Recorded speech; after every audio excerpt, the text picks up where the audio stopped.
On a night consumed by jealousy and deceit, a pregnant woman is brutally attacked by her own husband and left on the brink of death.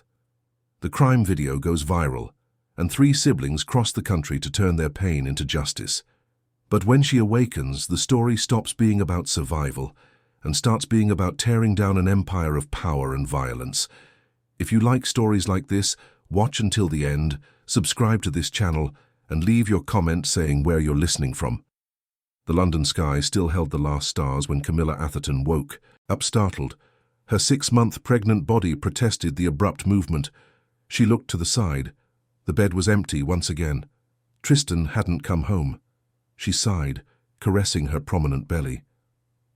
"It's going to be okay, my love," she whispered to the baby. "Your father must be busy with some important project." The words sounded hollow even to herself. The important projects of Tristan Porter, her husband, and one of the most influential businessmen in the London real estate market, were becoming increasingly frequent and mysterious. Camilla got up with difficulty and walked to the panoramic window that dominated the entire wall of the master bedroom. From the top of the mansion in Hampstead, she had a privileged view of the city awakening. Millions of lives unfolding simultaneously below, each with its own story. And she, on top of a hill, in a house that looked more like a showcase, all glass, steel and ostentation, felt like the loneliest person in the world. It hadn't always been like this. When she met Tristan 5 years earlier, Camilla was a promising jewelry designer who had just opened her small studio in Notting Hill. The daughter of teachers from rural Yorkshire, she had carved out her space in London with hard work and talent. Her pieces, inspired by English nature, were starting to attract the attention of important clients. It was on one of these deliveries that she met Tristan Porter. She had been hired to create an exclusive piece for his mother's birthday. The interest was immediate, mutual, and overwhelming.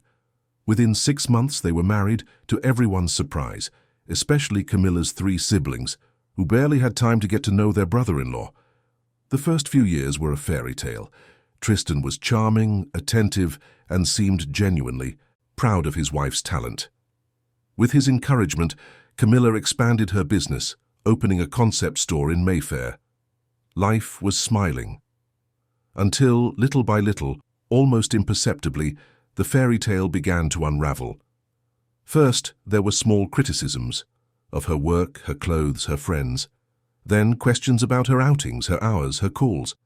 Before she knew it, Camilla had already closed the store in Mayfair to focus on the family, abandoned old friendships to avoid misunderstandings, and reduced her studio to a hobby she practiced in the mansion's basement for her own well-being.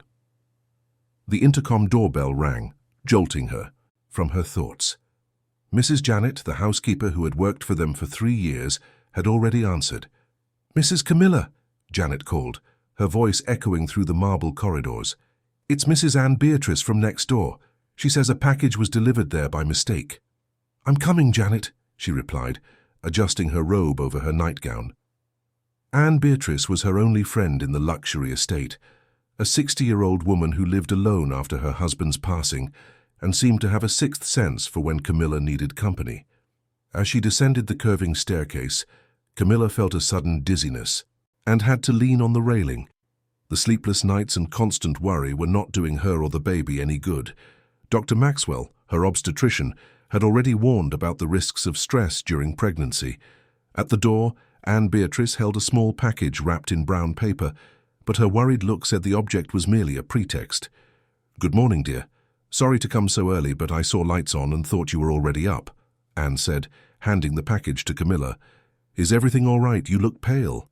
"I'm fine, Anne, just a little tired. The baby was restless last night," Camilla lied, forcing a smile. Anne Beatrice hesitated, as if wanting to say something more, but merely squeezed Camilla's hand lightly. "You know you can count on me, don't you? For anything." Camilla nodded, feeling her eyes sting with suppressed tears.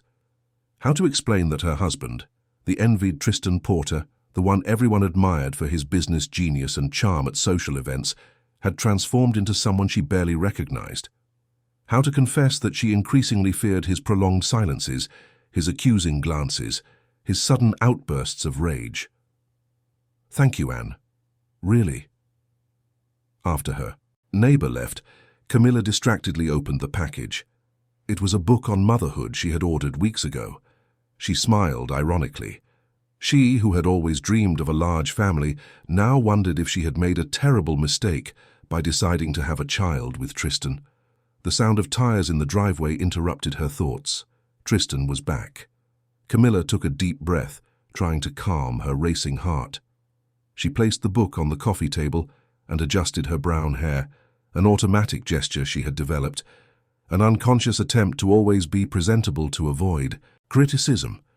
Tristan entered like a hurricane, tall, athletic, with that angular face that so impressed in business magazine photos. He exuded a mix of expensive cologne and alcohol. His eyes, normally an intense green, were bloodshot and half-closed. "Good morning," Camilla said, trying to sound natural. "Would you like Janet to prepare some coffee?" Tristan ignored her completely, heading to the living room bar. He poured himself a generous shot of whiskey, even though it wasn't even 8 in the morning. "Tristan, are you all right? Did something happen?"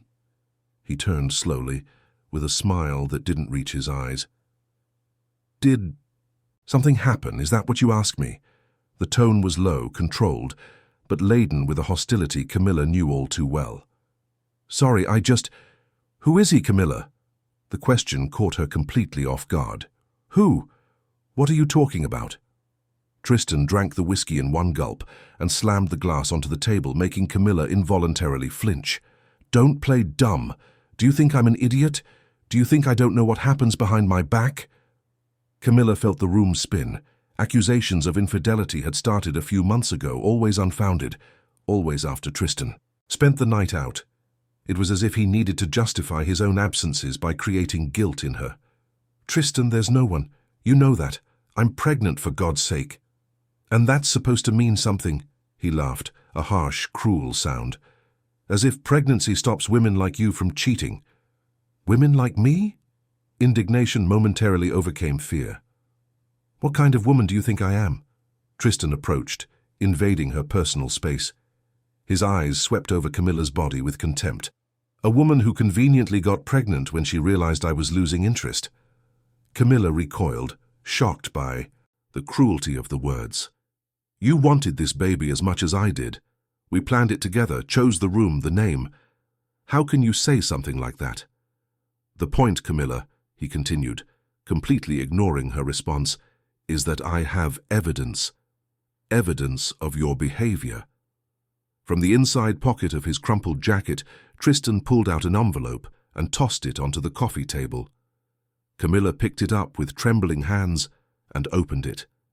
Inside were photos of her talking to Marcus, her former studio partner, in a shopping center cafe. A perfectly innocent meeting to discuss a special order, a surprise birthday gift for Tristan himself. "That was 2 weeks ago. I was ordering your birthday present. You can call Marcus and ask." "Oh, I'm sure you both coordinated the story well," Tristan replied, pouring himself more whiskey. "Just as I'm sure this baby might not be mine." The accusation hit Camilla like a physical blow. She instinctively protected her belly with her hands, as if she could shield her child from its father's cruel words. "How can you? There has never been anyone but you, never." Janet appeared at the living room door, drawn by the raised voices. "Is everything all right, ma'am? Do you need anything?"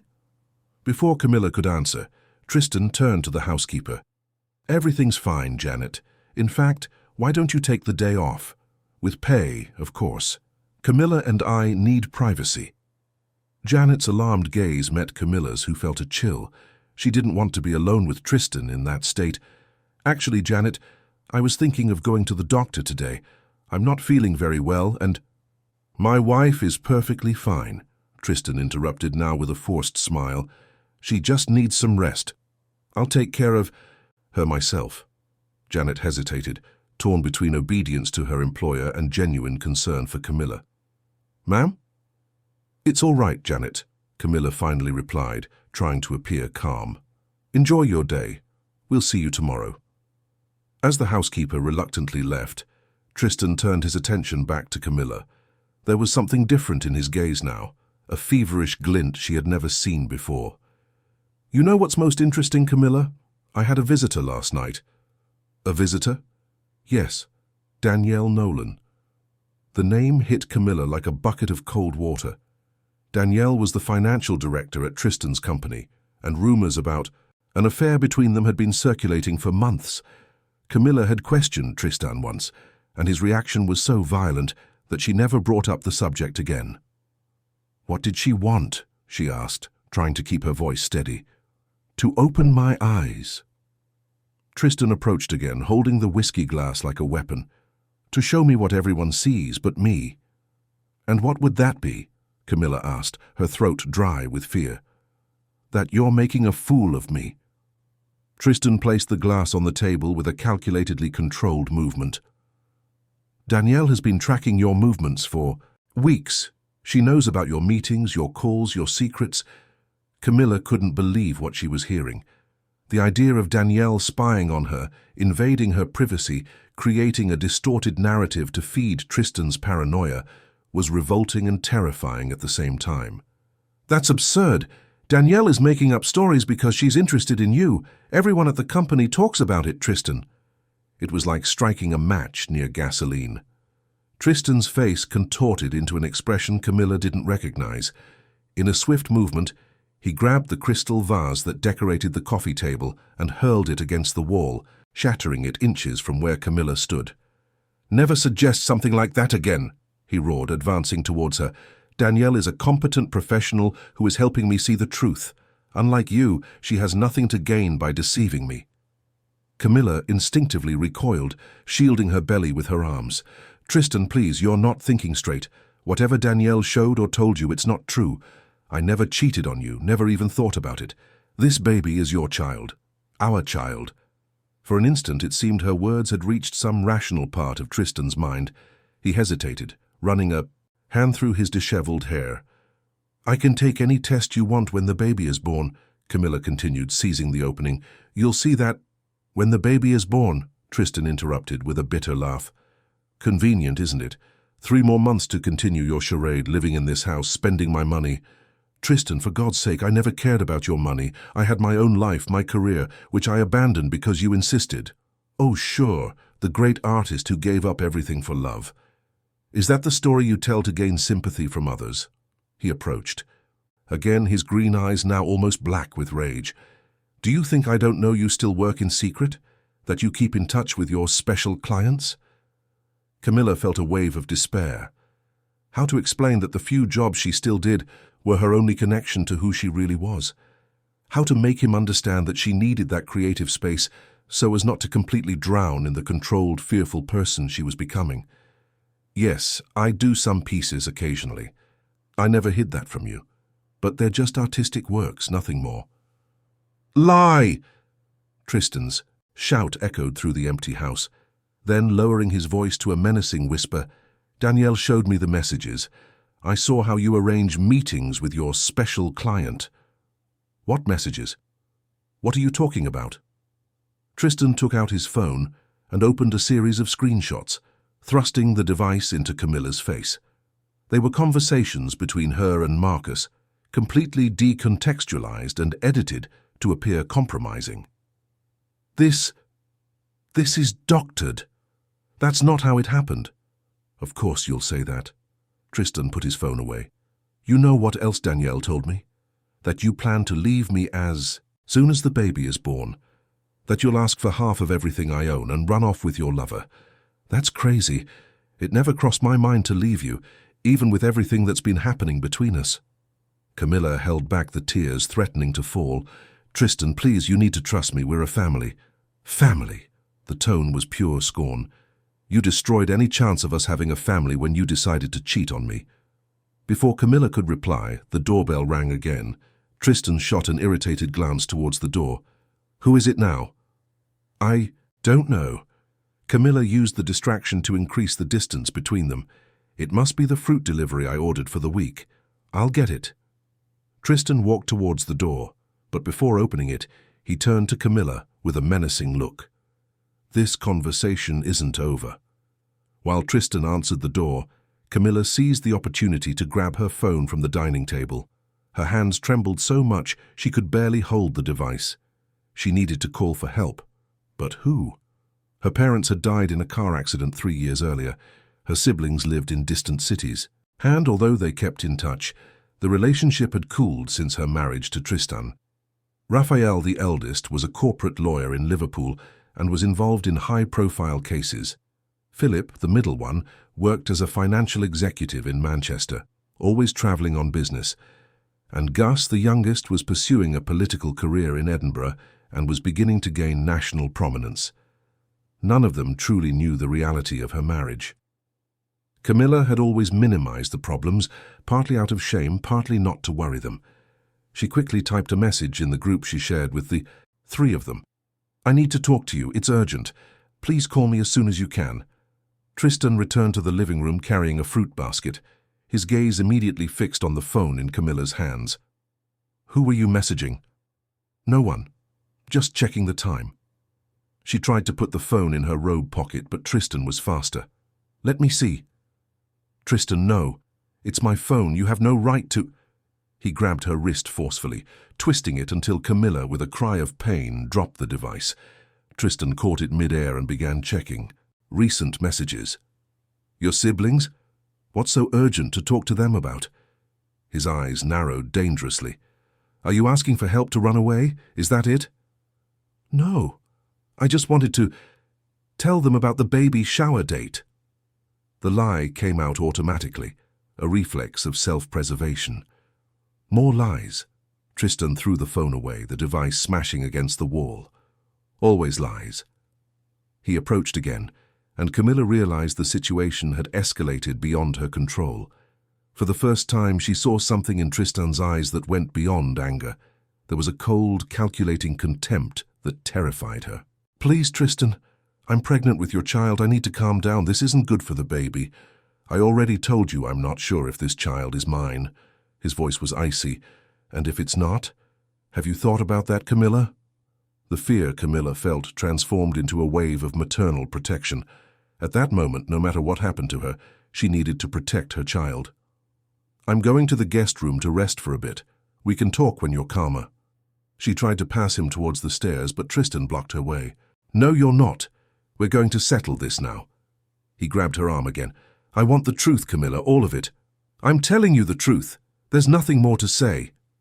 Outside the house, Anne-Beatrice walked her small dog along the pavement adjacent to the Porter mansion. She had noticed Tristan's car arriving early in the morning and felt apprehensive. Something about the way he had entered the house, his posture, his abrupt movements, had made her uneasy. Years working as a psychologist before retiring had taught her to recognize signs of aggressive behavior. When she heard the sound of breaking glass followed by shouts, her uneasiness turned to alarm. She discreetly approached the side window of the living room, from where she could partially see what was happening inside. The scene she witnessed horrified her. Tristan holding Camilla by the arm, his face distorted with rage, while the pregnant young woman tried to break free, visibly terrified. Anne-Beatrice didn't hesitate. She grabbed her phone and dialed emergency services, quickly moving away so as not to be seen. "I need to report a case of domestic violence. The victim is a pregnant woman and I fear for her safety." Inside the house, the situation worsened. Tristan had dragged Camilla to the dining room, forcing her to sit while frantically searching his tablet for more proof of infidelity. "There must be more. Danielle said you're meticulous at hiding your tracks, but there's always something. Tristan, there's nothing to find because there was no betrayal." Camilla tried to keep her voice steady, despite her growing panic. "Think about our baby. You're scaring your child." The mention of the baby only seemed to enrage him further. "Stop using this pregnancy as a shield. If this child is mine, it will be the only thing of yours that will have value when I'm done with you." The threat hung in the air like a sentence. Camilla realized, with terrifying clarity, that she was facing a stranger. The man she had loved, with whom she had planned to build a life, had disappeared, if he had ever truly existed. "What happened to you, Tristan?" she asked, tears finally escaping. "What happened to us?" For a brief instant, something seemed to waver in his gaze, a shadow of doubt, perhaps even remorse. But it was quickly replaced by, A calculating coldness. What happened was that I finally opened my eyes to who you really are. At that moment, Tristan's phone vibrated. He checked the screen, and a strange smile formed on his lips. Danielle just sent me more information about your special friend. He began to read the message aloud. I found out he made reservations for two at a resort in Cornwall for next month, exactly when you would be on a business trip in Europe. That's absurd. I never planned any trip. The evidence says otherwise. Tristan threw the phone onto the table. You know what I'm going to do? I'm going to prove that I know exactly who you are, and when I'm done, there will be nothing left for you but remorse. Outside, sirens began to approach. Tristan seemed momentarily confused. Who called the police? Camilla saw her chance in this distraction. She quickly stood up and ran towards the front door. Tristan, realizing her intention, lunged after her. Where do you think you're going? The sound of the siren intensified, now clearly stopping in front of the mansion. Through the glass of the door, Camilla saw an ambulance and a police car. Anne. Beatrice was beside them, gesturing nervously to the paramedics. Her relief lasted only a second before Tristan reached her. Raphael Montgomery observed the city of Liverpool through the window of his 30th floor office in one of the most imposing business buildings in the capital of Merseyside. At 40, he was one of the most sought-after corporate lawyers in the Northwest, known for his astuteness in court and his ability to turn seemingly lost cases into spectacular victories. His phone vibrated on the mahogany desk, interrupting his thoughts. It was Teresa, his secretary. Mr. Montgomery, sorry to bother you, but your brother Philip is on line 3. He said it's urgent. Raphael frowned. Philip, always pragmatic and direct, rarely used the word urgent. Thank you, Teresa.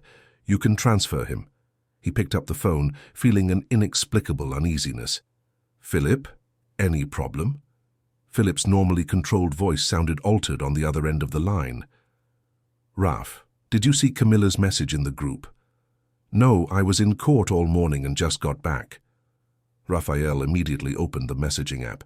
His heart raced as he read his sister's desperate plea. What happened? Did you talk to her? I've been trying for an hour, but her phone goes straight to voicemail. Gus tried too. We're worried. Raphael ran a hand over his face, trying to organize his thoughts. His relationship with Camilla had become distant in recent years, especially after her marriage to Tristan Porter, a man Raphael had never fully trusted, despite his impeccable credentials in the business world. Do you think something serious might have happened? There was a moment of silence before Philip replied. Raf, remember that time last Christmas when Camilla showed up with that bruise on her wrist and said she'd bumped it on the corner of the table? I remember. Raphael felt a knot form in his throat. At the time, he had accepted his sister's explanation, although something in his professional instinct, accustomed to detecting lies, told him there was more to the story. Do you think Porter? I'm not sure, but I noticed how tense she got when he entered the room. And remember how she stopped wearing the jewelry she created herself after she married him? Camilla loved those pieces. Raphael closed his eyes, remembering how his sister used to be. Vibrant, creative, full of dreams. The last time he had seen her at Philip's birthday 3 months ago, she seemed like a faded version of herself. At the time, he attributed the change to pregnancy, the natural tiredness of that period. I need to go to London immediately, he decided, already standing up. I'll try to get a flight for today. I'm already at Manchester Airport, Philip replied. There's a flight leaving in an hour for London City. I spoke to Gus and he's boarding now at Edinburgh Airport. Even worried, Raphael couldn't help but smile. That was Philip, always one step ahead, always organized. A financial executive for a multinational, he managed crises like breathing. I'll meet you in London then. I'm going straight to her house. Raf, Philip's voice hesitated. Just so you know, I've been keeping a dossier on Tristan for some time, just in case. Raphael paused mid-motion of putting documents into his briefcase. What kind of dossier? The kind that can destroy a man's reputation. I found some inconsistencies in his company's financial operations. Nothing that could be concretely proven without internal access, but enough to raise suspicions. Why didn't you tell me this before? Because they're just suspicions. And because Philip hesitated again. Because I promised Camilla I wouldn't interfere in her marriage after that argument we had early on. Raphael remembered the incident. Philip had questioned the speed with which Camilla had married Tristan, suggesting she barely knew him. The argument ended with Camilla in tears and Philip promising to respect her choices, however much he disagreed with them. I understand, but now the situation is different. If she's asking for help, exactly, that's why I'm going to London, and that's why I'm telling you about the dossier. We might need every weapon possible. After hanging up, Raphael cancelled all his appointments for the next few days and instructed Teresa to book the first available flight to London. As he quickly packed a bag with essentials, his phone rang again. It was Gus. "Raph, I'm boarding now. I tried calling St. Thomas's Hospital, where Camilla has her prenatal care, but they can't give information over the phone." "Do you think she might be admitted?" "I don't know, but I prefer to consider all possibilities." Gus's voice, normally confident due to his political career, sounded tense. "I have a bad feeling about this." "Me too, Gus. Philip is already on his way and I'm boarding in an hour." "There's something you should know." Gus lowered his voice as if afraid of being overheard. "I received disturbing information about Tristan recently." "What kind of information?" "Rumors about an extramarital affair with a director at his company. Apparently it's not as discreet as he thinks." Raphael felt his blood boil. If Tristan was cheating on Camilla while she carried his child. "How did you find out about this?"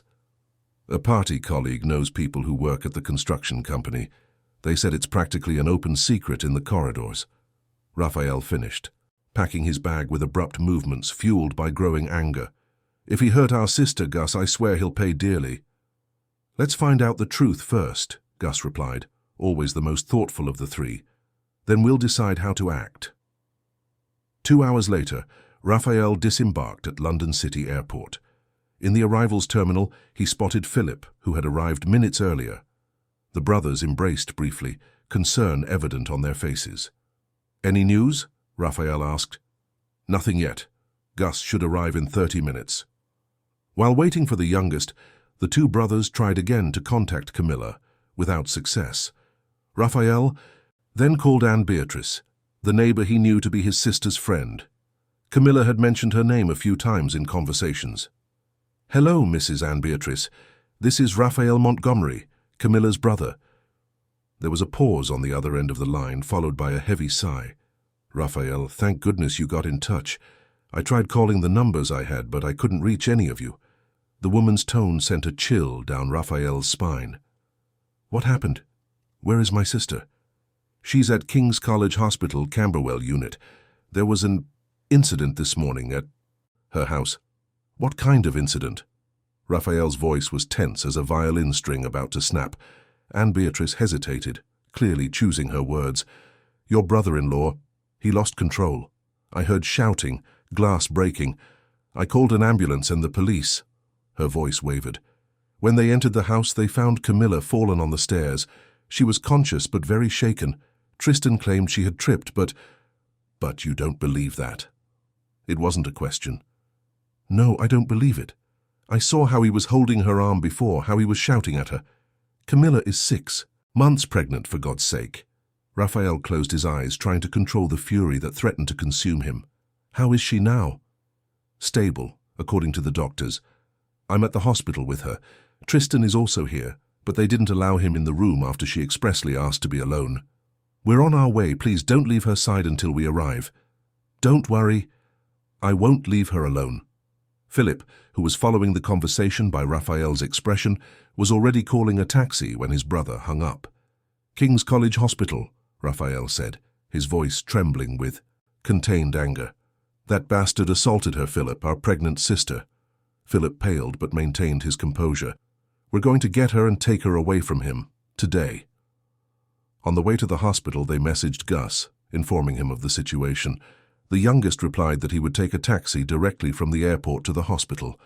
London's chaotic traffic seemed to conspire against them. What would normally be a 20-minute drive turned into almost an hour of growing anxiety. When they finally arrived at the hospital, they rushed to the reception. "We're here to see Camilla Porter. are her brothers. Raphael presented his identification, followed by Philip. The receptionist checked the system.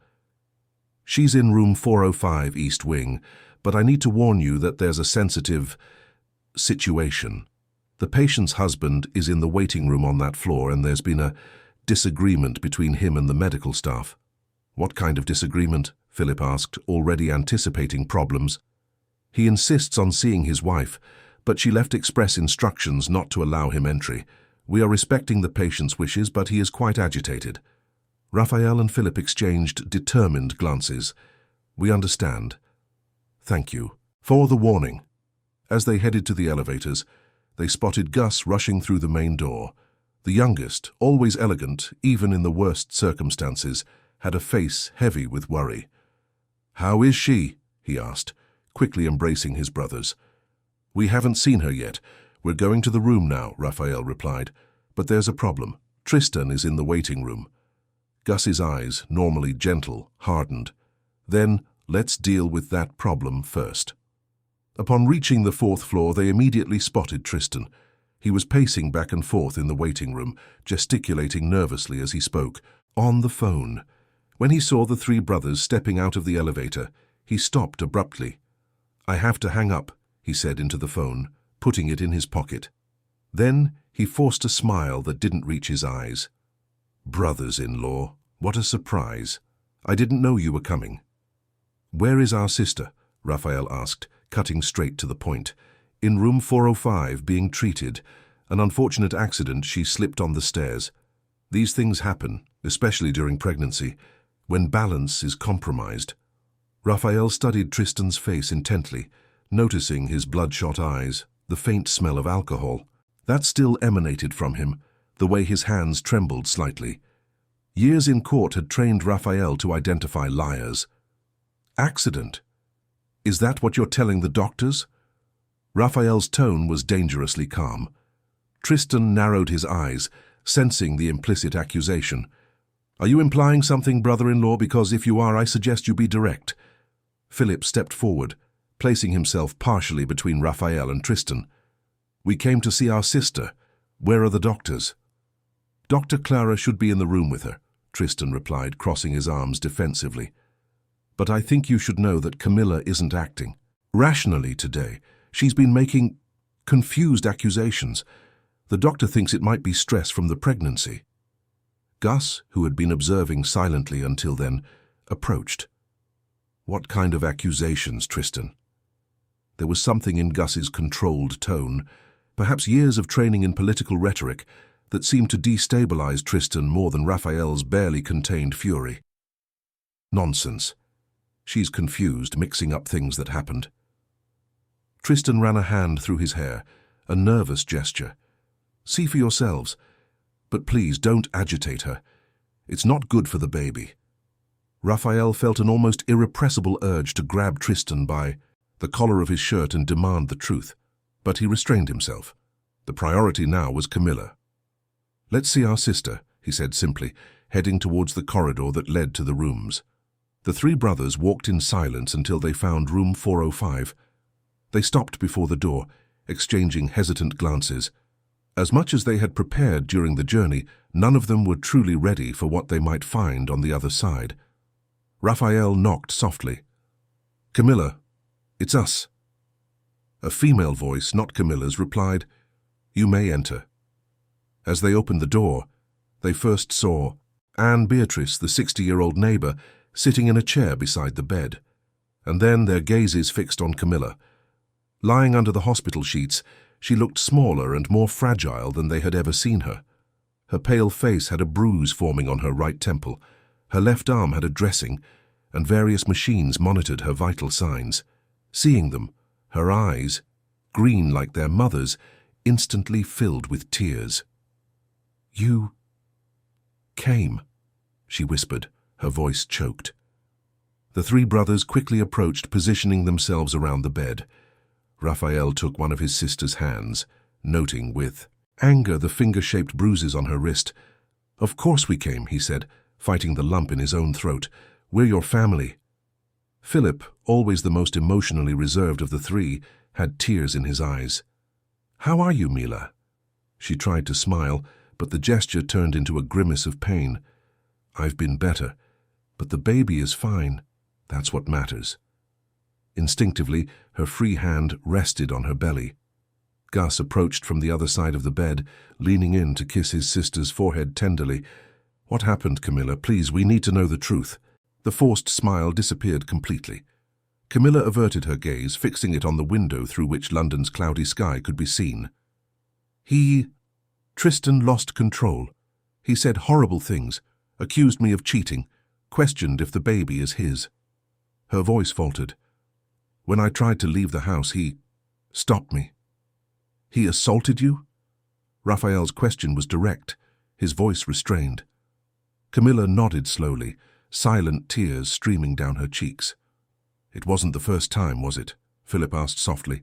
She closed her eyes as if the question caused physical pain.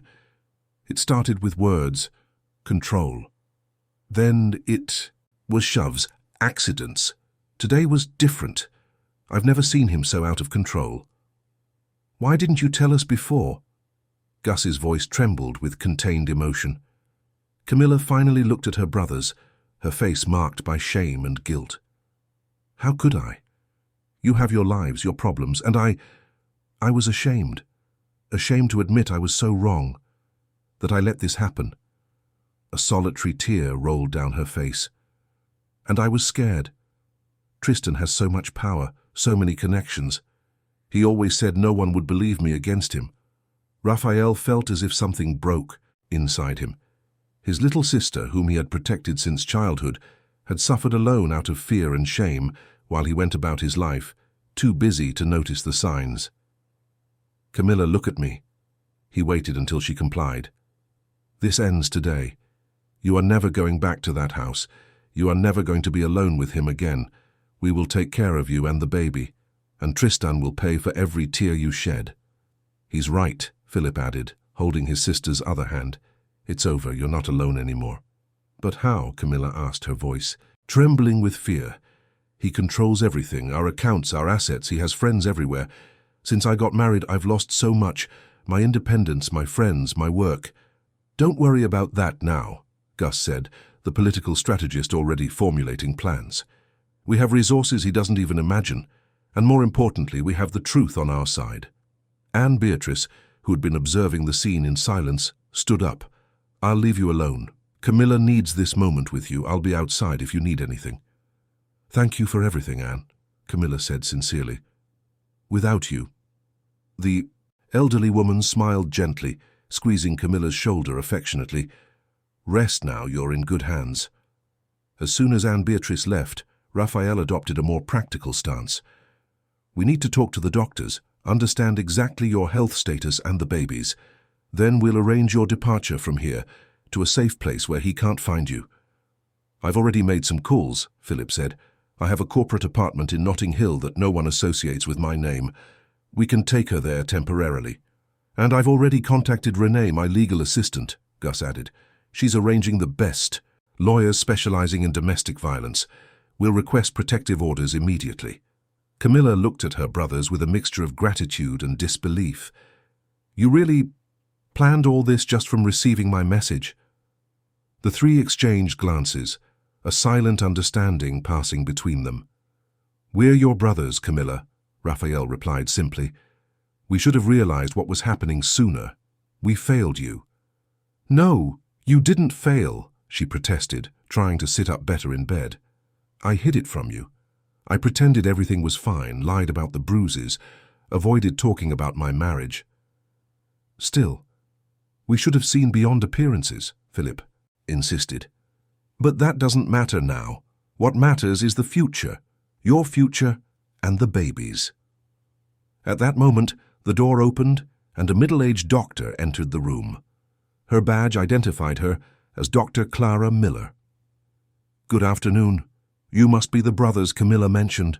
"Yes, doctor," Raphael confirmed, extending his hand. "How is my sister?" The doctor consulted the patient's chart before replying. "Considering the circumstances, Camilla is doing well. She has contusions on her arms and face, a cut on her left forearm that required some stitches, and is dehydrated and exhausted, but her vital signs are stable. She paused, looking directly at Camilla. Most importantly, the baby is fine. We performed an ultrasound and the fetus shows no signs of distress. A collective sigh of relief echoed through the room. When can she be discharged? Gus asked. I'd like to keep her under observation at least until tomorrow, the doctor replied, mainly to monitor the baby and ensure there are no premature contractions due to stress. I understand, Philip agreed. And what care will she need after discharge? Rest mainly. Avoid stressful situations.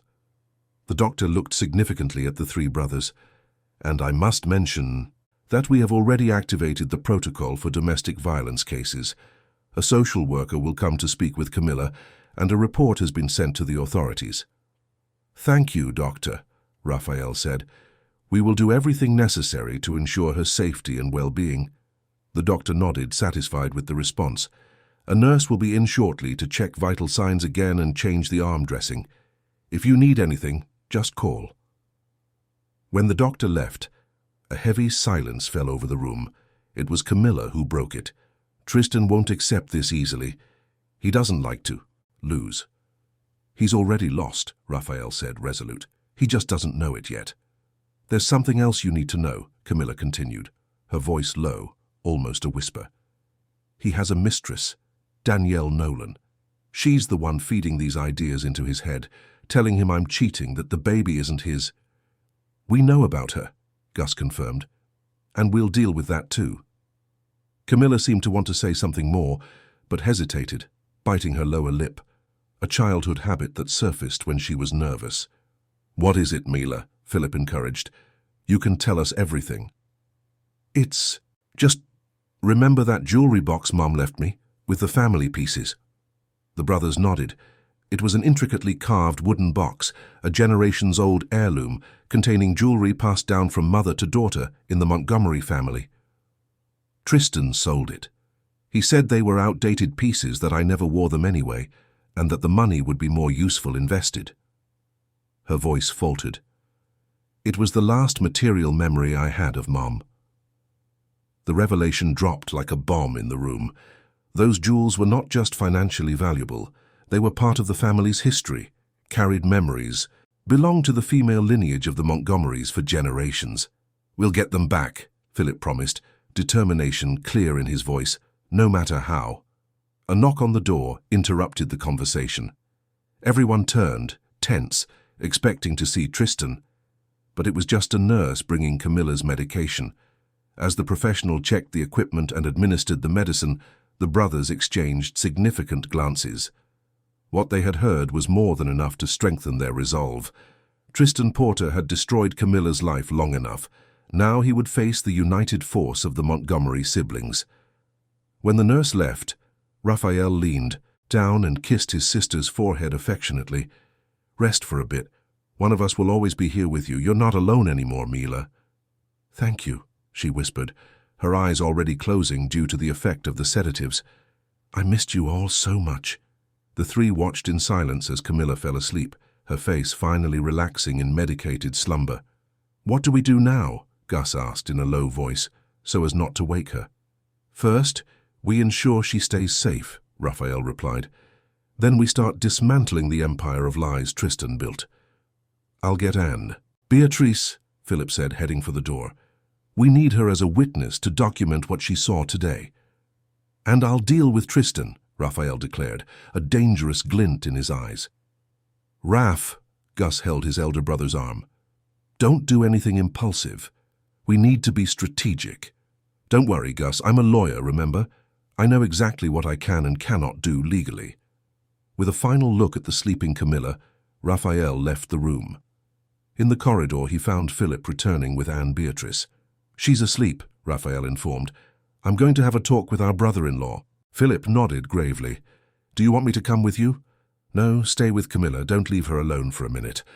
Raphael walked down the corridor to the waiting room, where Tristan was still waiting, now accompanied by a woman of approximately 30, with perfectly styled blonde hair and an impeccable executive suit.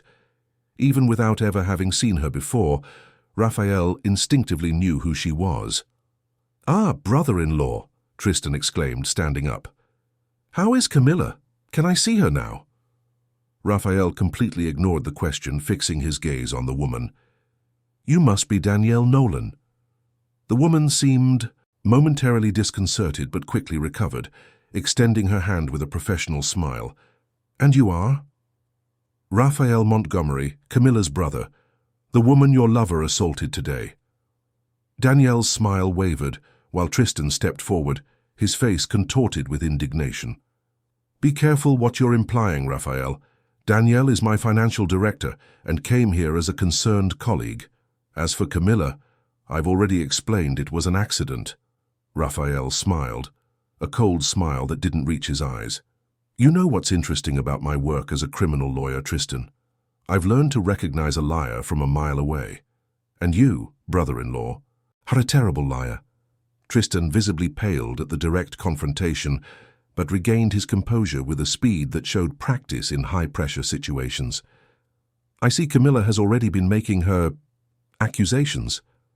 He adjusted his tie, a calculated gesture to appear unconcerned. It's regrettable, but the doctors explained to me that pregnant women sometimes have episodes of mental confusion, especially after trauma like a fall. Danielle placed a hand on Tristan's arm, in a gesture intended to appear professional, but which carried an undeniable intimacy. Mr. Montgomery, I understand your concern for your sister, but I assure you that the insinuations you are making are completely unfounded. I am here purely as a colleague, offering support in a difficult time. Raphael observed the pair in front of him, analyzing every detail, their body language, expressions, word choices. They were like actors on a stage performing well-rehearsed roles, but with subtle flaws that only a trained eye could detect.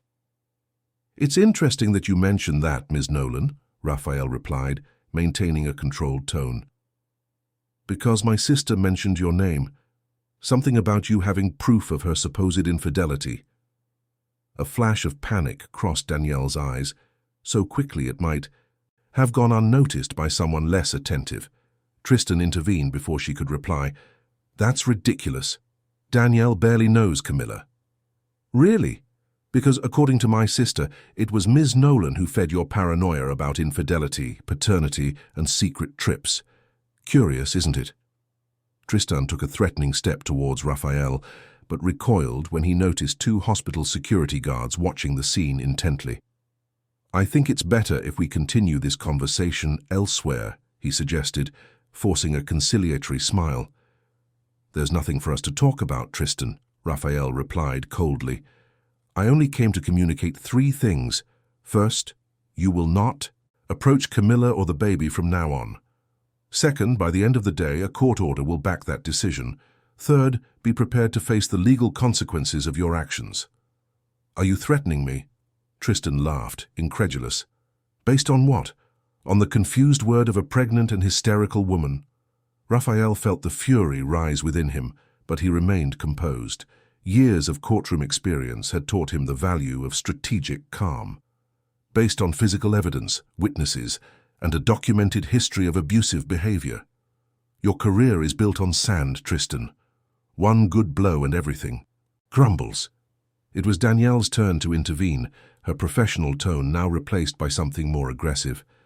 Look, I don't know what story Camilla invented, but Tristan is a respected man in the market.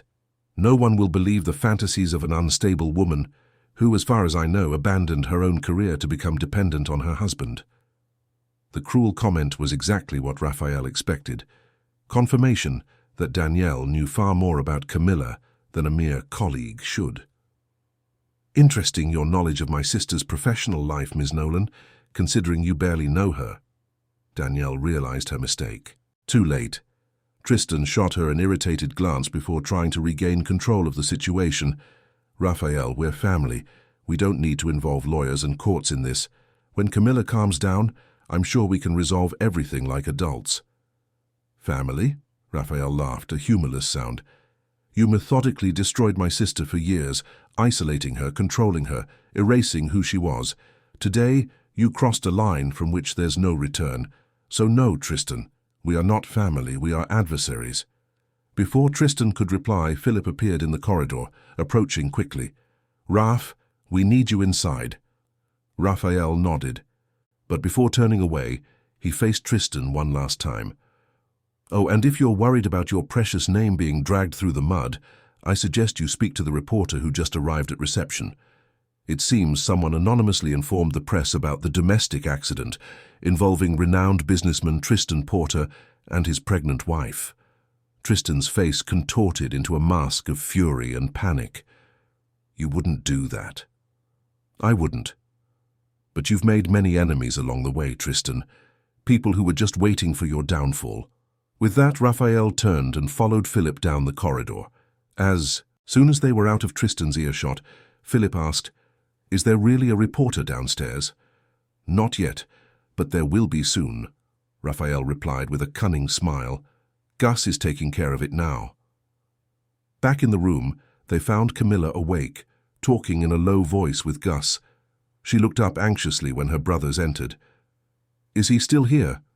"Yes," Raphael confirmed, "but not for much longer. He's already aware that he won't be approaching you." "And he accepted that?" The incredulity in Camilla's voice was palpable. "He has no choice," Philip replied, sitting on the edge of the bed. "Gus has already contacted Louisa Campbell." "The investigative journalist from The Guardian?" Camilla's eyes widened. "But the whole press will know." "Only if necessary," Gus assured. "For now it's just a card up our sleeve. Louisa is discreet and understands the delicacy of the situation. But Tristan doesn't know that." "The important thing now is your safety," Raphael added. "We've already spoken with Dr. Clara and she agrees you need peace and quiet. We're taking steps to ensure he cannot enter the room under any circumstances." Camilla nodded slowly, still processing everything. "And then? When I'm discharged?" "As I mentioned before, I have an apartment in Notting Hill," Philip explained. "Fully furnished, 24-hour security, and most importantly, registered under one of my subsidiary companies' names. Tristan would never connect the place to us." "Meanwhile," Gus added, "I'm expediting the process for the protective orders. I know Judge Martin, who works with domestic violence cases. He understands the urgency in these situations." Camilla absorbed everything with an expression that mixed relief and apprehension. "You really thought of everything, didn't you, in just a few hours?" "Actually," Raphael confessed, "each of us had been observing worrying signs for some time. Your message today merely confirmed our suspicions and gave us the justification to act." "What signs?" Camilla asked, genuinely surprised. The brothers exchanged hesitant glances. "Your change in behavior," Gus began. "You were always independent, determined, full of plans. After the marriage, you became quieter, more subdued. You stopped wearing your own jewelry," Philip added. "You, who always took so much pride in your work." "And there were the bruises," Raphael completed, "always with explanations that never seemed entirely convincing. A stumble here, a bump there." Camilla lowered her gaze, ashamed. "I didn't realize it was so obvious. I thought I was hiding it well." "It wasn't obvious," Gus quickly said. "They were just subtle signs that, looking back, form a clear pattern. The problem is that each of us noticed different parts of this pattern, but we never talked about it among ourselves." "Why?" Camilla's question was genuine, without accusation. Raphael sighed, running a hand through his graying temples, an early trait he shared with his father. "Because we were cowards, Mila. Each of us, in our own way, was afraid to interfere and be wrong, to create conflict, to perhaps make things worse for you." "In my case," Philip admitted, "after that argument we had when you announced the marriage, I promised to respect your choices. I took that promise too far. And I," Gus added, "was so focused on my political career, on appearances, that I feared the scandal that might arise if we openly confronted Tristan. I put my public image above your well-being." Camilla looked at each of her brothers, tears glistening in her eyes. "It's not your fault. I didn't want to see the truth either. I believed I could change Tristan, that his behavior was just a phase, that when the baby was born everything would improve." She wiped a tear. "How many excuses we invent when we don't want to face reality." A thoughtful silence fell over the room, interrupted only by the regular beep of the monitors. It was Anne Beatrice who finally broke the silence, entering the room with an alarmed expression. "Excuse me for interrupting, but I think you need to know. Tristan is at reception, causing a scene. He's demanding to transfer Camilla to another hospital, alleging medical negligence." Raphael stood up immediately. "I'll handle this. Philip, stay with Camilla. Gus, come with me." The two brothers hurried out, leaving Philip, Anne Beatrice, and Camilla in the room. Philip immediately grabbed his phone. "I'm calling hospital security and our police contact. We're not going to let him take her out of here." In the main lobby, Raphael and Gus found Tristan gesticulating furiously at a visibly distressed hospital administrator. Danielle stood beside him, on her phone, apparently making reinforcement calls. "I demand that my wife be transferred immediately. This hospital is clearly not providing adequate care and is allowing unauthorized people to interfere with her treatment." "Mr. Porter," the administrator tried to explain, "we cannot transfer a patient against her will, especially in a case involving a domestic violence protocol." "Domestic violence?" Tristan exploded. "That's absurd. My wife suffered a domestic accident. You're twisting the facts." "The facts are clear, Tristan," Gus intervened, his calm, authoritative voice drawing everyone's attention in the lobby. "Camilla does not wish to be transferred and does not wish for your presence." Tristan turned, his face contorted with rage at seeing his brothers-in-law. "This is your doing. You're manipulating Camilla, turning her against me." "Mr. Porter," the administrator intervened, now more confident with the brothers' presence, "I must inform you that if you continue to disturb the environment, we will be forced to request your removal from the hospital." "You can't do that. I'm her husband." "Being a husband does not give you the right to control medical decisions against the patient's will," Raphael explained with professional coldness. "And by the way, we already have an emergency protective order on its way. Soon you will not be able to legally approach Camilla." "Based on what?" Tristan laughed, incredulous. "There's no proof of anything you're implying." "On the contrary," Gus replied, calmly taking his phone from his pocket. "Anne Beatrice recorded part of this morning's assault from her window. The audio is quite clear, although the image is partial. Add that to the paramedics' testimonies, the medical report, the photographs of Camilla's injuries." Tristan's face lost all color. He looked at Danielle in panic, as if expecting her to have a magic solution for the situation. This means nothing," he stammered finally. "Manipulated context. Circumstantial evidence." "Perhaps," Raphael conceded, "but enough for an initial protective order, and during the investigation that will follow, I'm sure more evidence will emerge. People tend to talk when they feel the ship is sinking." Tristan. At that moment, two hospital security guards approached, positioning themselves strategically near Tristan. "Gentlemen," the administrator said, "I suggest we continue this discussion in a more private location, or better yet, at another time. This is a hospital environment." "There's nothing to discuss," Raphael replied. "My sister will remain here until she receives official medical discharge. After that, she will go to a safe place, away from her husband. The next steps will be decided legally, not through intimidation." Tristan seemed about to explode, but Danielle held his arm tightly, whispering something in his ear.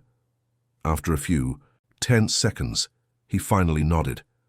"This isn't over," he warned, pointing a finger at Raphael and Gus. "You have no idea who you're dealing with." "On the contrary," Gus replied serenely. "We know exactly what kind of man you are, Tristan, and that knowledge is our greatest advantage." With a final furious look, Tristan allowed Danielle to guide him out of the hospital, the security guards discreetly accompanying them to ensure his departure.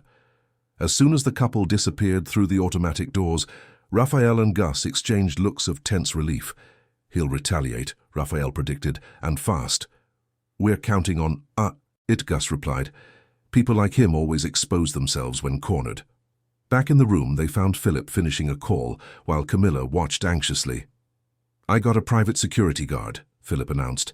"He'll be positioned outside the room 24 hours a day, and Judge Martin is signing the protective order right now." Tristan left, Raphael informed. "For now." "What will he do now?" Camilla asked, fear evident in her voice. "He'll probably try a legal approach," Raphael replied, sitting beside his sister. "He'll claim you're mentally unstable, that we turned you against him. He might also try a financial angle," Philip added. "Freeze accounts, transfer assets, prepare for a matrimonial battle. And he'll undoubtedly use his press contacts to control the narrative," Gus completed. "He'll try to present himself as a victim of a family conspiracy." Camilla shook her head, disheartened. "He's so powerful, he has so many resources." "But he makes a fatal mistake," Raphael said with a slight smile. "He underestimates you, Mila. And he definitely underestimates what 3 stubborn siblings are capable of doing to protect their sister. Besides," Philip added, "while Tristan was building his empire of appearances, I was silently gathering information about his financial operations." Camilla looked at her brother, surprised. "What kind of information?" Philip hesitated, exchanging glances with his other brothers before replying. "There are inconsistencies in the transactions of some of the Porter Group's companies. Suspicious movements, inflated contracts with public bodies, patterns that suggest money laundering." "Are you saying Tristan is corrupt?" Camilla seemed genuinely shocked. "I'm saying there's enough evidence to justify an in-depth investigation," Philip cautiously replied, "and that this evidence can be our leverage to ensure he stays away from you and the baby."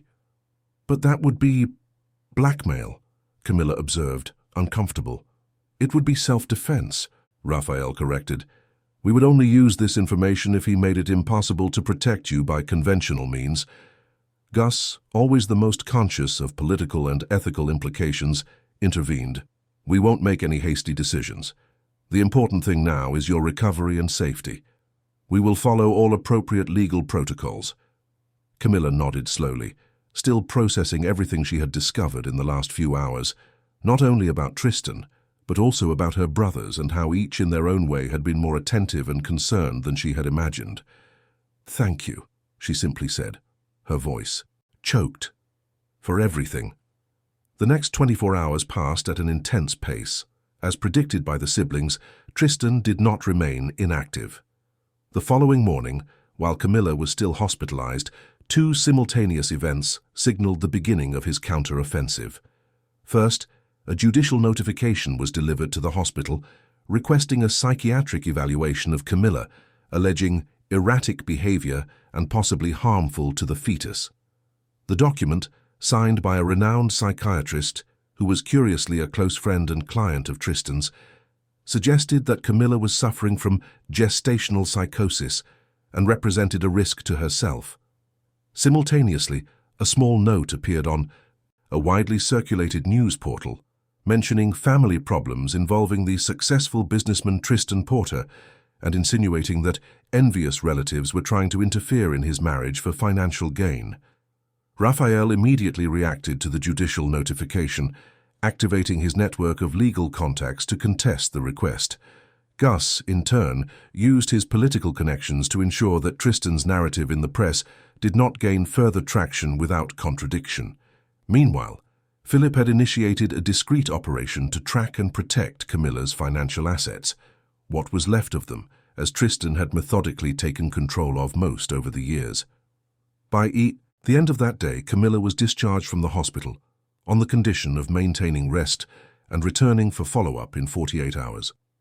As planned, she was transferred to Philip's corporate apartment in Notting Hill, a spacious loft on the 15th floor of a building with enhanced security. "It's temporary," Philip explained, as he helped her settle into the master bedroom, "just until we find a permanent place that meets all your needs and the baby's." The apartment, although spacious and elegant, had an impersonal atmosphere typical of corporate properties: functional furniture, neutral decor, practically no personal items. Still, for Camilla, it represented something she hadn't experienced in years: a safe space. "It's perfect," she assured, carefully sitting on the edge of the bed. "Honestly, anywhere away from him would be perfect." Gus arrived shortly after, bringing some clothes and personal items that Anne Beatrice had discreetly retrieved from the mansion, taking advantage of Tristan's absence. "It's not much," he admitted, placing 2 medium-sized suitcases in the closet, "but it should do for now." Camilla opened one of the suitcases, finding some clothes, toiletries, and, to her surprise and emotion, a small wooden box containing some of her jewelry tools. "Anne found it hidden at the back of your basement studio," Gus explained when he saw his sister's expression. "She said she thought you'd like to have it." Camilla caressed the tools delicately, like long-lost old friends. "I haven't worked with this in so long. Tristan used to say it was a foolish hobby, that I was wasting my talent on handmade trinkets." "Well," smiled Raphael, who had just entered the room, "now you can waste your talent as you see fit." The four laughed, a sound that seemed strange and at the same time comforting. When was the last time they had laughed together like this? Camilla could barely remember. The moment of lightness was interrupted by Raphael's phone. He checked the screen, and his expression immediately changed. "It's Dr. Maxwell, your obstetrician. He's coming for a home visit." "How did he know where I am?" Camilla asked, alarmed. "I informed him," Raphael reassured. "I checked his background thoroughly beforehand. He's trustworthy and extremely concerned about your well-being. In fact, he was one of the first to suspect something was wrong, due to your elevated stress levels in recent appointments." Camilla nodded, relaxing a little. Dr. Maxwell had always been kind and attentive, asking questions that subtly sought to identify signs of problems at home, although she invariably deflected the subject. Half an hour later, the doctor arrived.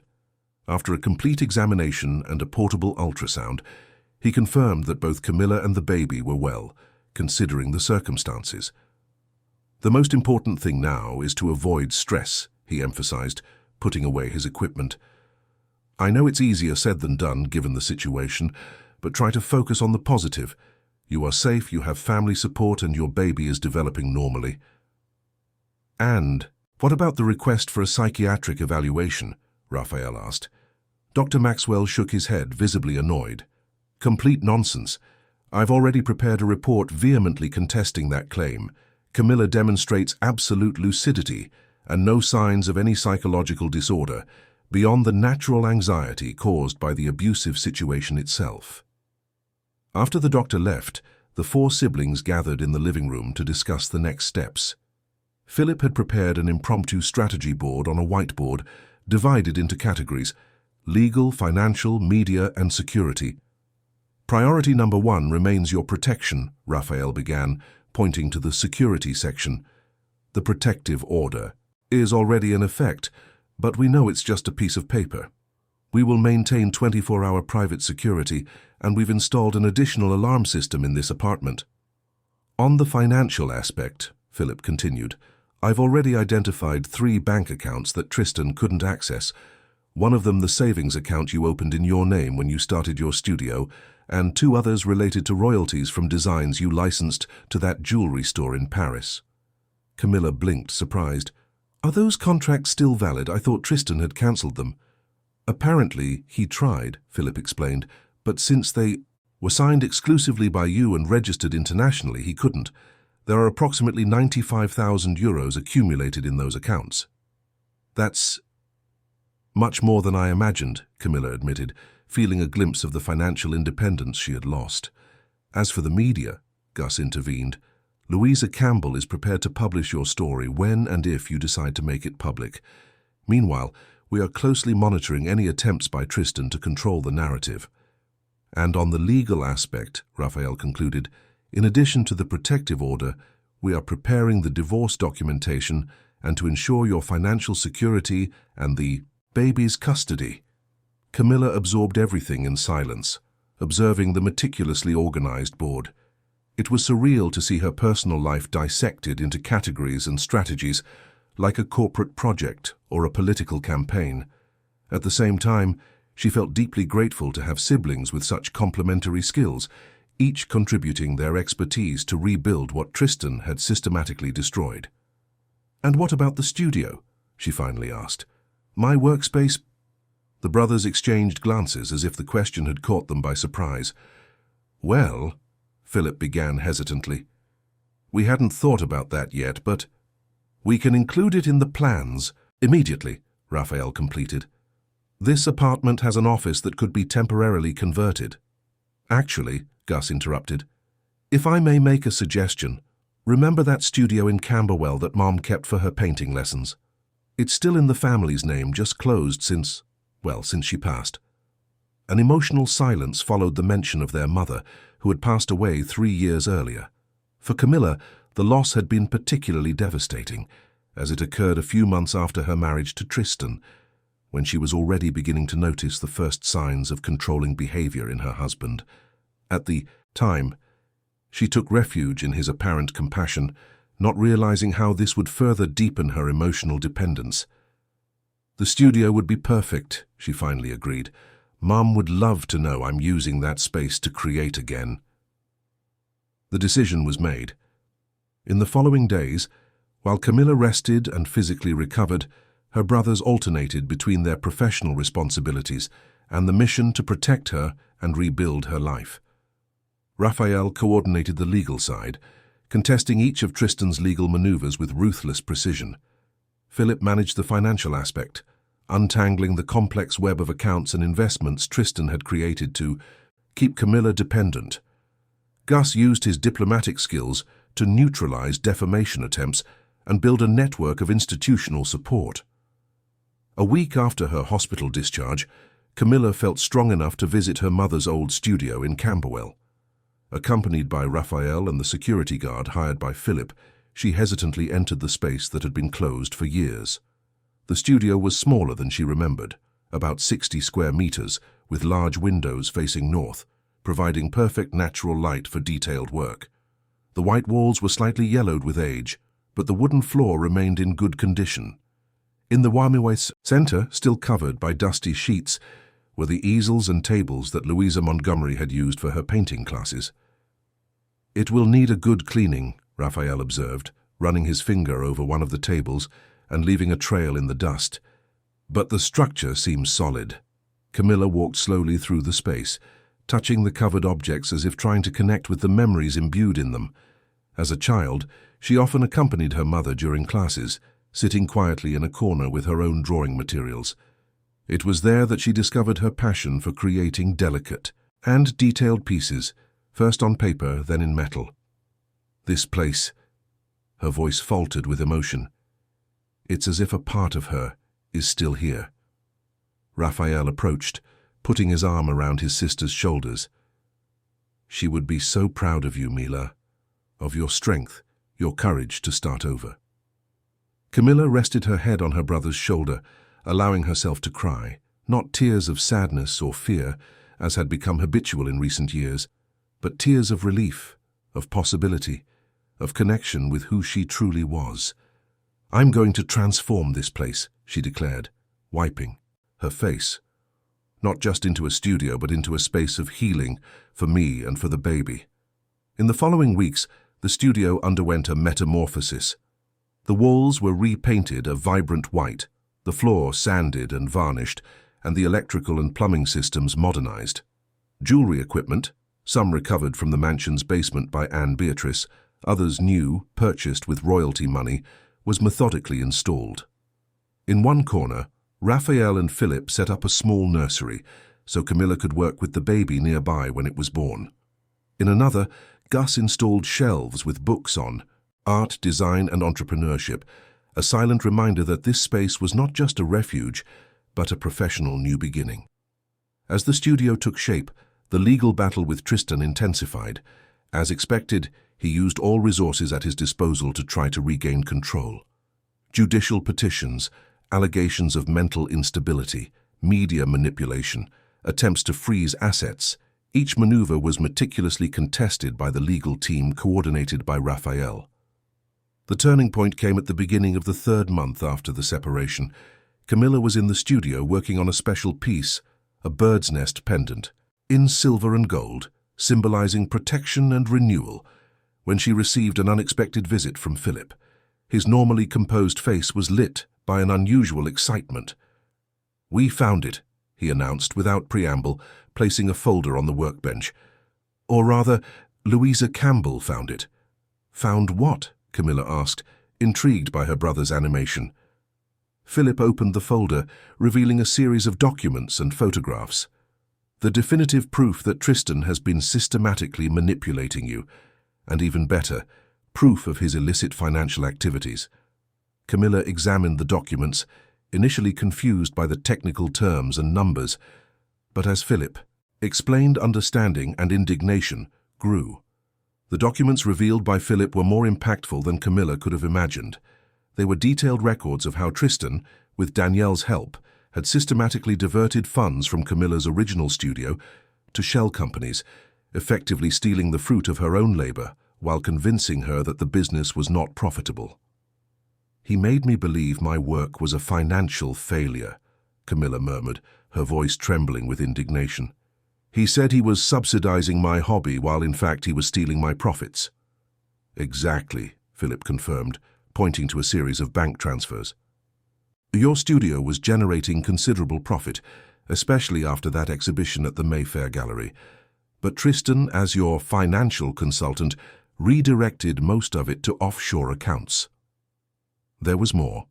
Louisa Campbell, the investigative journalist, had gained access to emails exchanged between Tristan and Danielle, dating back to the beginning of his relationship with Camilla. The emails revealed a carefully orchestrated plan.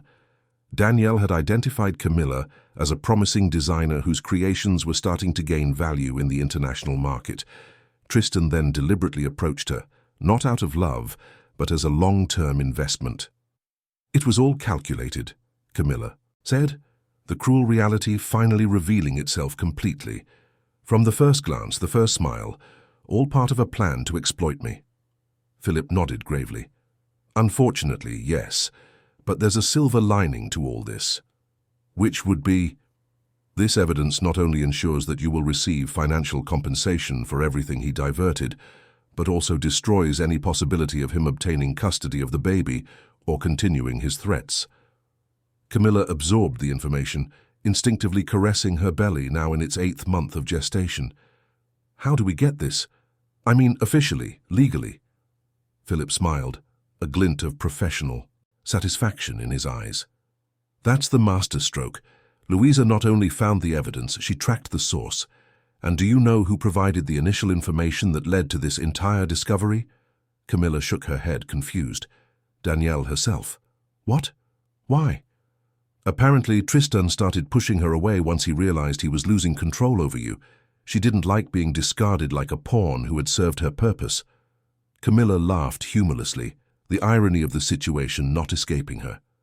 "So the woman who helped destroy my marriage is now helping to free me from it." "The world turns, doesn't it?" Philip put the documents back in the folder. "Raphael is already formalizing everything with the lawyers. In a few days, Tristan will receive the official notification." The news should have brought relief, but Camilla felt a pang of anxiety. "He won't accept this peacefully, Philip. Knowing Tristan, he'll retaliate with everything he has." "We're counting on it," Philip replied calmly. "In fact, we've already prepared an adequate reception for when he decides to make his move." In the days that followed, Camilla divided her time between preparations for the baby's arrival, now less than a month away, and gradually resuming her creative work in the renovated studio. Her fingers, once unsure after years away from her tools, slowly regained their dexterity and confidence. Each small piece she created represented a step towards recovering her identity. However, Tristan's shadow still loomed. As predicted, his reaction to the evidence was explosive. First came the legal threats, contests, accusations of forgery, attempts to discredit the evidence. When that failed, he resorted to more personal and insidious tactics. Rumors about Camilla's mental health began to circulate in certain social circles. Insinuations that she had fabricated the accusations as revenge for an imaginary betrayal. Mutual friends, pressured to choose sides, often opted for the safer path, distance from both. Social isolation, once imposed by Tristan, now returned in a different but equally painful form. On a particularly difficult afternoon, after receiving messages from old friends cancelling their attendance at the baby shower organized by Anne Beatrice, Camilla felt the weight of everything collapse on her shoulders. Sitting on the studio floor, surrounded by her tools and unfinished creations, she allowed herself to cry. For everything she had lost, for the wasted time, for the friendships that proved fragile. That was how Gus found her, upon arriving for the daily visit the siblings had established as routine. "Mila," he called softly, approaching with concern. "What happened?" Through tears, she explained about the cancellations, the cold messages, the growing feeling that despite all the truth revealed, Tristan still managed to control her social life. Gus listened attentively, without interrupting. When she finished, he sat beside her on the floor, an unusual gesture for someone always so concerned with appearances. "You know, Mila, throughout my political career, I learned something fundamental about power and truth," he began, choosing his words carefully. "Truth doesn't always win immediately. Sometimes lies are more comfortable, more convenient, especially for those who benefit from the status quo." "Is that supposed to cheer me up?" Camilla asked with a half-sobbing, half-laughing sniff. "No, but this truth always, invariably prevails in the end. People like Tristan maintain their influence through fear, manipulation, favors, and veiled threats. It's an impressive house of cards, but fragile. One blow in the right place and everything crumbles." He picked up one of the pieces Camilla was creating, a delicate silver bracelet with small, intertwined leaves. What Tristan doesn't understand, what he was never able to value, is that there is true power in what you do. You create beauty that endures, that carries meaning. He builds empty facades. Camilla wiped away her tears, her breathing slowly stabilizing. "But how do I overcome this feeling that no matter what I do, he can still hurt me?" "By being exactly who you are, creative, authentic, resilient, and remembering that now you're not alone." Gus helped her up. "Besides, I have a plan that might help balance the scales." Gus's plan, as it turned out, was audacious. Using his connections in the art and fashion world, he had organized a small exhibition of Camilla's recent creations, coinciding with a high-profile charity event. The exhibition would be held exactly 1 week before the baby's due date. "It's risky," Raphael admitted when the 4 siblings gathered to discuss the idea. "Camilla will be in her late pregnancy, and a public event will put her directly in the spotlight." "Exactly why it's perfect," Gus argued. "It will be your chance to reclaim your voice, your public image, on your own terms. And the best part," Philip added, "is that Tristan won't be able to do anything about it without violating the protective order. If he shows up, he'll be arrested. If he tries to sabotage from afar, it will only reinforce the negative image that's already forming about him." Camilla listened to the discussion in silence, stroking her belly as she pondered. Part of her feared the exposure, the scrutiny, the possible criticisms, but another part, a part that had been growing stronger every day, yearned for the opportunity to reassert her identity, not as Tristan Porter's wife or a victim of domestic violence, but as Camilla Montgomery, artist, creator, woman.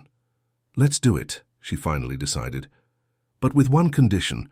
I don't want it to be just about jewelry. I want to use this platform to talk about something bigger."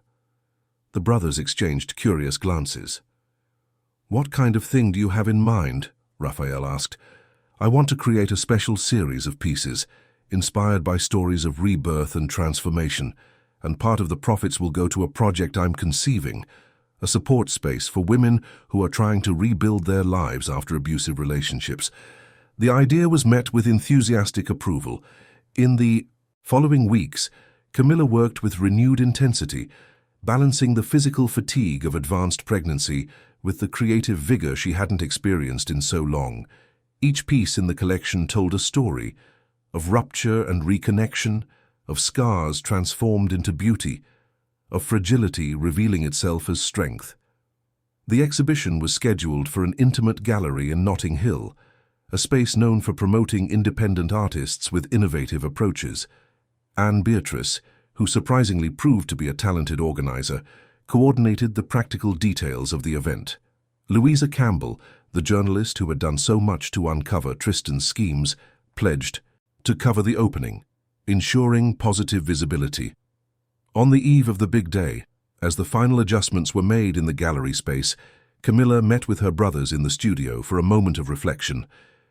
"If someone had told me 4 months ago That I'd be about to launch a collection and start a social project, I would have thought it impossible, she confessed, observing the meticulously organized pieces for transport. In fact, I couldn't even imagine a future beyond the walls of that mansion. You've always been like that, Mila, Raphael replied with a proud smile. Even as a child, you could see possibilities where others only saw limitations. Remember when you transformed that fallen tree in the backyard into a natural art gallery? Philip recalled, laughing at the memory. Dad wanted to remove it, but you insisted it was an opportunity, not a problem. And you were right, Gus added. That tree became the meeting point for the whole neighborhood that summer. Camilla smiled, warmed by the memories of a simpler time when her family was complete and her world seemed safe and full of possibilities. In a way, it was as if she was recovering. That feeling now, not naively, but with the wisdom that only comes after facing and overcoming adversity. I wish Mom and Dad could see this, she said softly. Not just the exhibition, but the four of us, together again, more united than ever. They are seeing it, Raphael assured, always the most spiritual of the four. In some way, they are. The following evening, the gallery was lit and vibrant, decorated with minimalist arrangements that complemented without competing with the exhibited pieces. Camilla's presence, radiant in a navy blue dress that highlighted her nearly 9-month belly, caused an immediate stir. There was something magnetic about her presence, a mix of fragility and strength that resonated with everyone present. The Rebirth collection was met with unanimous acclaim. Art critics, renowned designers, and influential figures in the London cultural scene expressed admiration not only for the impeccable technique, but for the emotional depth of each piece. Journalists crowded to interview the artist, who, after years of reclusion, re-emerged with such a potent voice. As she circulated through the space, receiving compliments and explaining the meaning behind her creations, Camilla occasionally glanced at her brothers, Raphael talking to potential investors. For the social project, Philip discreetly monitoring the security of the venue, Gus charming influential personalities with his natural eloquence. The feeling of protection and support was palpable, a stark contrast to the loneliness she had experienced even at social events alongside Tristan. At the height of the evening, a murmur at the gallery entrance drew general attention. Danielle Nolan, elegant as ever, but visibly nervous, had arrived. Her presence caused an immediate silence, followed by curious whispers. Raphael was the first to react, moving quickly to intercept her before she could approach Camilla. "This is unexpected," he said strategically, positioning himself between Danielle and the rest of the room. "What brings you here, Ms. Nolan?" "I need to talk to Camilla," Danielle replied, her usual confident tone now replaced by genuine urgency. "It's important. Anything you have to say can be conveyed through the lawyers. It's not about lawsuits or money." Danielle took a deep breath. "It's a warning. Tristan, he's planning something drastic." The mention of Tristan's name drew Camilla, who approached cautiously, flanked by Gus. "What kind of warning?" she asked directly. Danielle hesitated, clearly uncomfortable with the curious glances around them. "Can we talk somewhere? More private?" After a brief silent consultation among the brothers, the group headed to a small room at the back of the gallery, the curator's office. Once inside, with the door closed, Danielle seemed to momentarily lose her composure. "He's out of control," she began, the words coming out rushed. "Ever since the evidence came to light, ever since he realized he truly lost control over you, Tristan has been acting like someone who has nothing to lose." "Be specific," Raphael demanded. "What exactly is he planning?" "Today, during this exhibition, he intended to send people to cause 13 former employees of your studio whom he would bribe to claim you stole designs, that your pieces are fake." Danielle ran a hand through her hair, an unusual gesture for someone always so composed. "This would just be the beginning. He has a complete dossier of lies about you, ready to be leaked gradually." "Why are we believing you now?" Philip questioned, skepticism evident. "After everything you've done?" Danielle held his gaze without flinching. "Because I was an idiot. because I believed his promises, his life project for us both. Only when I saw how he discarded Camilla, how he could easily do the same to me, did I realize what kind of man he really is. That doesn't answer my question, Philip insisted. I'm here because I want to fix what I helped destroy, Danielle replied simply, and because I'm afraid of what he's capable of when he feels cornered. Camilla, who had been listening in silence until then, took a step forward. I appreciate the warning, but what do you suggest we do? Cancel the event? Hide again? There was a challenge in Camilla's voice that made Danielle recoil slightly. No, of course not. I just thought you should be prepared. We're always prepared, Gus assured, since day one. A tense silence followed, broken by the soft sound of Camilla laughing, a genuine, almost liberating sound. You know what's ironic, Danielle? For years, I lived in fear of displeasing Tristan, of failing to be the perfect wife he demanded. And you probably lived with the same fear, of being the perfect mistress, always available, always useful to his plans. Danielle didn't reply, but her lowered gaze confirmed the observation. Now I realize that true power lies in no longer being afraid, Camilla continued. In accepting that, yes, he can try to harm me again. He can spread lies, create obstacles, but he can no longer define or control me. Raphael smiled, recognizing in his sister the strength he had always known she possessed. So what do you want to do, Myla? The decision is yours. Camilla looked at each of her brothers, then at Danielle, and finally touched her belly, the future literally growing inside her. I want to go back to my exhibition. I want to celebrate my work, announce my project, and show the world that Camilla Montgomery not only survived, she was reborn. The determination in her voice left no room for discussion. The brothers nodded, ready to support whatever her decision was. And as for you, Danielle, Camilla added, I appreciate the warning. If you really want to fix something, I suggest you start with yourself.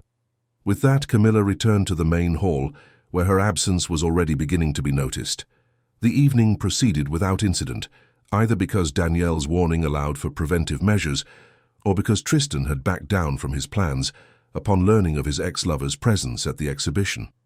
The culminating moment of the night came when Camilla ascended the small improvised stage to speak about her collection and officially announced the New Horizon project, a multidisciplinary support center for women in vulnerable situations, especially survivors of domestic violence.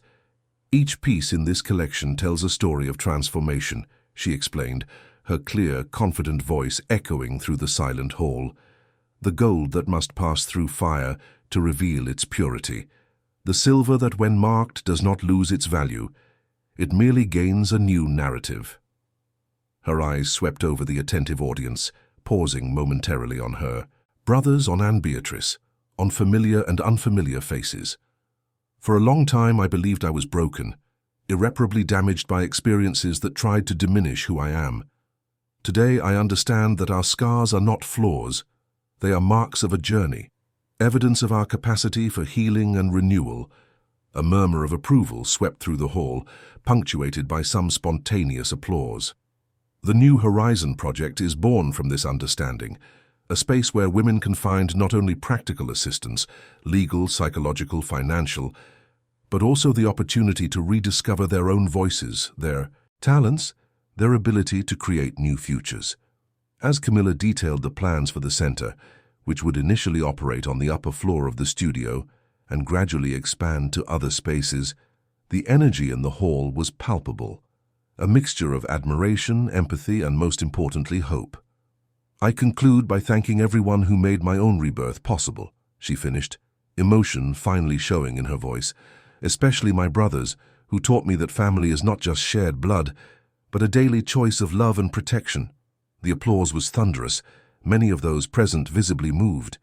Camilla descended from the stage, aided by Raphael, receiving hugs and congratulations as she walked through the hall.